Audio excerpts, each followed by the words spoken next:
I'm beginning to realise this wig might be a little bit more blonde than Jodie Whittaker actually is on the current series of Doctor Who. Also, there's the entire facial hair thing. I have no idea.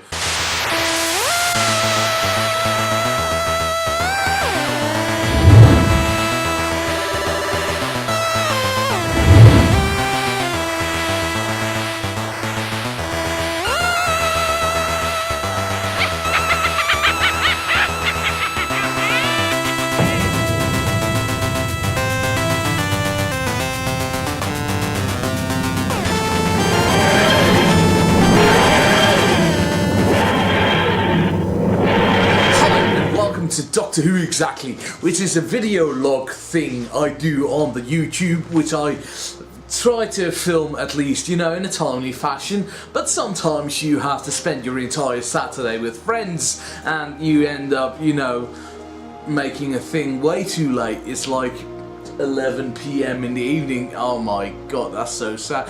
I was gonna say that's really sad, but I spent the day with friends. I'm like, that's not sad.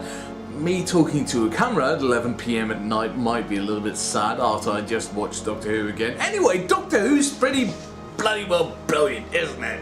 I mean, okay, so this episode is like the 8th episode of its current 10 episode run, right? So this is the episode where they finally start, dealing with the Doctor being a woman and how that affects her as a person.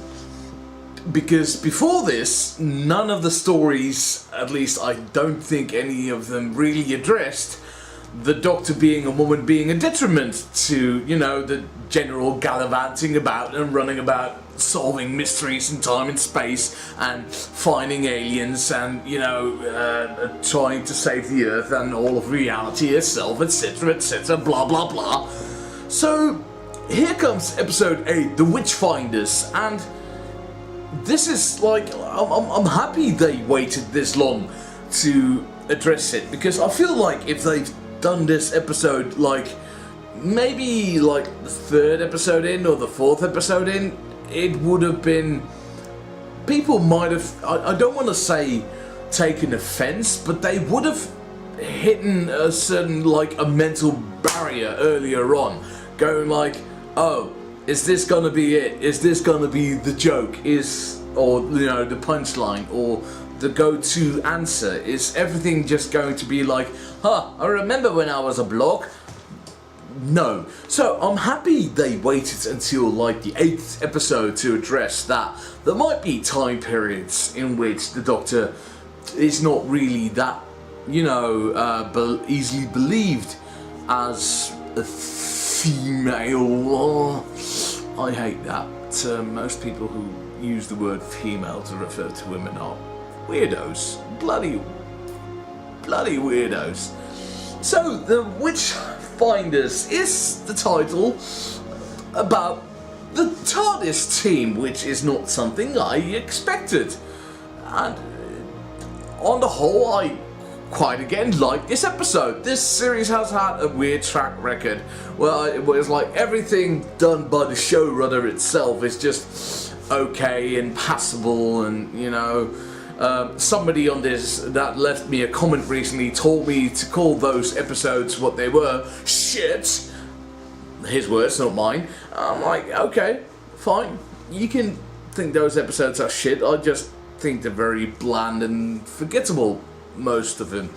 And then you have the episodes not written by the showrunner, and I've been heaping glowing praise on every single last one of them, if you follow me on this channel at all. If you don't, I really like the Demons of the Punjab, and I really like Kabbalah.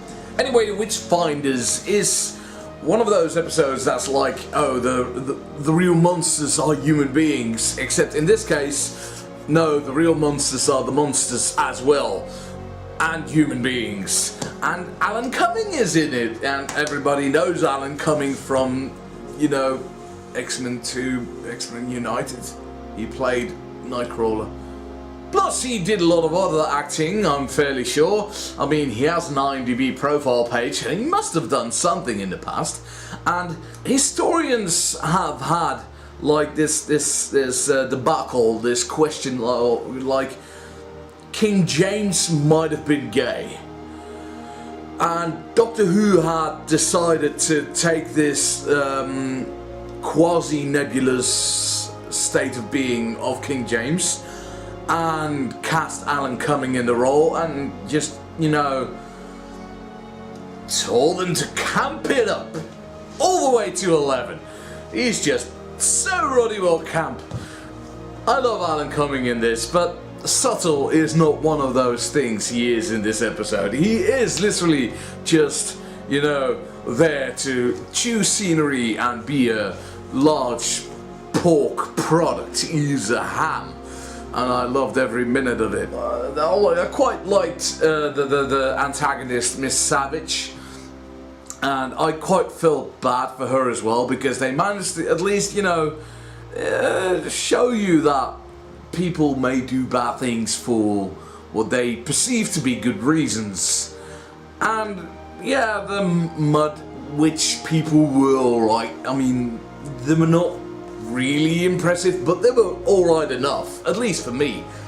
On the whole, like, what I mostly remember is, aside from the one time they were carrying an axe, is again the character interactions, mostly with King James and a little bit with Miss Savage.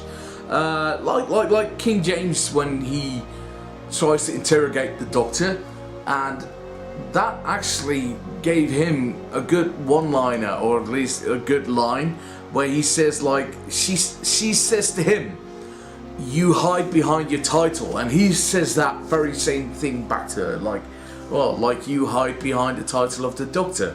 And that's 1000% true. The Doctor has always hidden behind his name, the Doctor, because it's a name he's taken, because he wanted to be perceived as benevolent, or they wanted to be perceived as benevolent because they are a she now.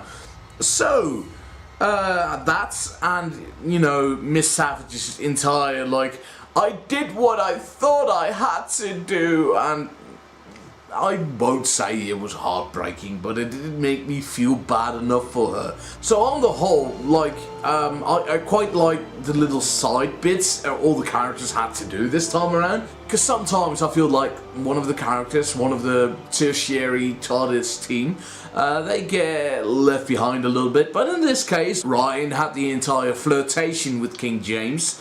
Jasmine was actually doing police work, and I quite liked that. Then she had that spiel about her being bullied as a kid, and it was nice to get, like, jazz origins, in a way, in a fashion. And yeah, Graham was a bit naff in bits. I didn't quite buy everything he did, but he got a hat. I was alright. He got a hat. That sounds like damning with faint praise, but I did like what they did with him in this episode. On the whole, yeah, good episode. Glad to have, you know, be this part of Doctor Who. Glowing praise! Anyway, there's supposed to be, like, YouTube stuff. I'm not going to tell you to do those anymore, and instead I am going to say, like, I'm not doing those anymore, and I've been doing that for several weeks now. So you can do whatever you like. Go home, talk to your family, go fight in a tournament to obtain ultimate power, go find yourself by meditating underneath a waterfall for 17 days. Don't eat any chocolate. Well, eat chocolate if you want to, but don't eat chocolate if you don't want to. And yeah, that's about it. See you soon.